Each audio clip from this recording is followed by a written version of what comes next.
Hey everybody, it's been a while since we have done a first chapter Friday, so we're going to kick it back off with the substitutes, and this book is on Epic.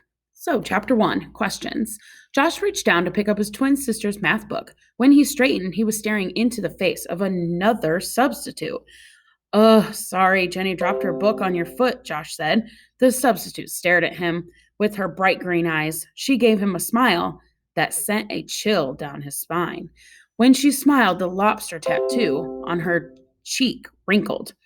Why did your sister drop her book? The red haired woman asked. Josh backed away. It was an accident. Accident? Substitute asked. Josh stared at her. She acted as if the word were new. Suddenly, he was yanked backward by his shirt. Let's get to class, his sister whispered. They walked around the substitute. When Josh looked back, she was still standing in the same spot, talking into a cell phone on her wrist. What is going on with these new substitutes? Josh asked. There are new ones every day. Josh and Jenny raced down the quiet halls past rows of lockers. It was only the second week of fifth grade, and they had already been late 3 times. Jenny looked back at him. They're just spooky and weird. 3 classroom doors opened at the same time. 3 substitutes walked out and stared at Josh and Jenny. Each had red hair and bright green eyes, and each wore gray pants with a blue shirt. One substitute had a star tattoo, one had a bird, and the other had a frog. Just like all the new substitutes, they each had a long, thin cell phone attached to a wristband. As Josh walked past them, one pointed at him. When she spoke, the bird tattoo on her cheek seemed to move. Student, please explain how the president is chosen. Josh cleared his throat. By election? What is by election? Another sub asked. We're late to class, Jenny said. Josh walked quickly past them. When they reached their classroom, Josh flung open the door. Late again, Mr.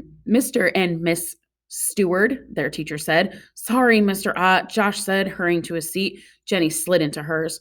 Josh was glad to see Mr. Ott standing beside his desk. He was new this year, but everybody liked him. Now, before I give you your vocabulary test, I have exciting news, Mr. Ott said. Josh leaned forward in his seat. Mr. Ott had been hinting they were going to do a special project the first semester.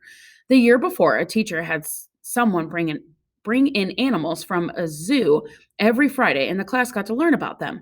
Another teacher turned the classroom into a kingdom with castle walls, a king and a queen, and even a dungeon. What could Mr. Ott be planning?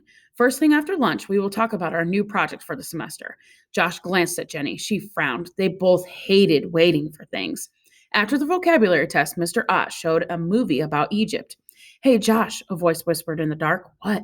Josh asked. He knew it was Curtis Beamer. Curtis was always talking during movies. I bet we have more substitutes than regular teachers now, Curtis said. Josh leaned toward his friend. Yeah, and what's with all those questions they ask? I know, Curtis said. It's like we're on a game show. Quiet boys, Mr. Ott said. Josh leaned back. He watched the clock instead of the movie. Finally, the bell rang for lunch. He poked his sister's arms as they hurried out the door. What do you think the special project will be? He asked. Jenny grinned. I don't know, but I bet it'll be the best one yet. After getting their food, Josh and Jenny grabbed their favorite table.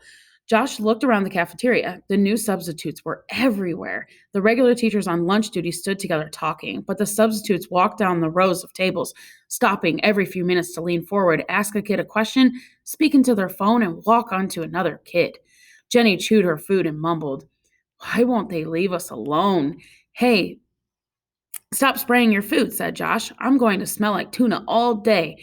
Charlie Weatherby leaned across the table. A substitute actually asked me questions through the bathroom door yesterday. Ew, Jenny said. Did you answer? Charlie shrugged. I didn't even know the answer to tell him. He asked when the first ship from Earth was sent to space. Josh nodded. These substitutes had lots of questions. His cousin said this his cousin said they were the same at his school. They didn't really teach, just asked questions. Jenny finished her milk and said there is something scary and mysterious about them. Josh and Charlie agreed. When lunch was over, Josh hurried down the halls back to class. What was Mr. Ott's big announcement? Maybe it would be about building airplanes. No, that would be hard to do in school. Or maybe they would invent a new cookie. He licked his lips as he followed Jenny into the classroom. Jenny stopped suddenly. Josh ran into her. Hey, what's the big idea? Don't hit the brakes without a warrant. He looked over where Jenny was pointing, standing beside Mr. Ott's desk. was a woman. A woman in gray pants and a blue shirt. A woman with red hair. A woman who looked at them with green eyes and had a ladybug tattoo on her cheek. A substitute. So go ahead and fill out the form that goes along with this first chapter. Again, if you would like to keep reading, this book is on Epic. Have a great weekend.